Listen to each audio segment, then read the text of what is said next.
Let me start in an optimistic light here. You've looked at this document. Is there anything here the president has proposed that you would solidly back? Well, I'm still looking at it. We'll be meeting in just about 30 to 40 minutes going over the details of the budget. Obviously, Democrats have very much in the past supported a rebuild of the nation's infrastructure. I'm not sure that the proposal that the president has can work or that there's been any thought to it. The overall budget, of course, guts the opportunities for working families. It's a $1.7 trillion Republican debacle. And the very fact that it cuts $800 billion from health care and does not adhere to the principles that I think most Americans do, that allowing Americans to basically access decent standards of living, which means nutrition, health care, and housing. Working families are families that pay taxes and need just an additional help. This budget does nothing but tear them apart and guts any safety net for our working families. It gives no opportunity to anyone, and that's not what American values are all about. How do you respond to your former colleague, now OMB Director Mick Mulvaney, who said today that what he's essentially doing here is looking at programs that aren't working and saying the government shouldn't be funding programs that aren't working as well as they should be? How do you respond to his comments and to constituents who might bring up a similar argument? I don't know the OMB Director's early upbringing, but I cross the nation and visit districts for a variety of reasons. I'm a big advocate of criminal justice reform, so I've been in a lot of different districts, visited with a lot of individuals, and I've seen people who are hardworking but are hungry.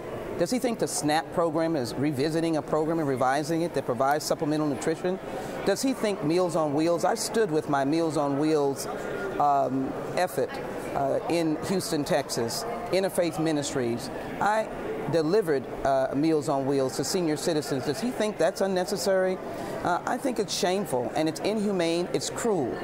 He's going after plans and aspects of the budget that really do help working families, really do help seniors who have worked and now are in the latter years of their life. They need an extra help. It jeopardizes Social Security. It violates the Medicare Trust Fund. All of the helping hands, not a handout, but a helping hand. I think this budget is a non-starter. It's a non-starter for people who believe in the creation of jobs. We want a job-creating budget. This budget takes $1 billion from the Army Corps of Engineers. Who creates the jobs when we're trying to fix the flooding situation on the Gulf states? It's the Army Corps of Engineers working with local flood districts and employing people.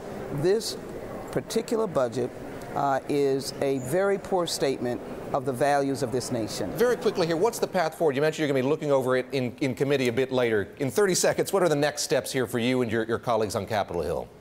Well, we'd hope for a little bit of bipartisanship, and that is that we change this budget, that this roadmap is not the right roadmap, and that the amendments that Democrats will offer, restoring the Medicaid, getting rid of the penalties on the health care bill as it relates to taking that money and having tax cuts for the top 1%. 77% of Americans don't want that tax cut, and I don't believe the 1% want the tax cut. We'll be trying to restore the funds for the National Endowment for the Arts, for the National Endowment for the Humanities, as well as the Army Corps of Engineers, criminal justice reform, which has been totally eliminated by the Attorney General. So we'll be trying to fix it. We'd like to offer a totally new budget. All right. We hope that Republicans will work with us.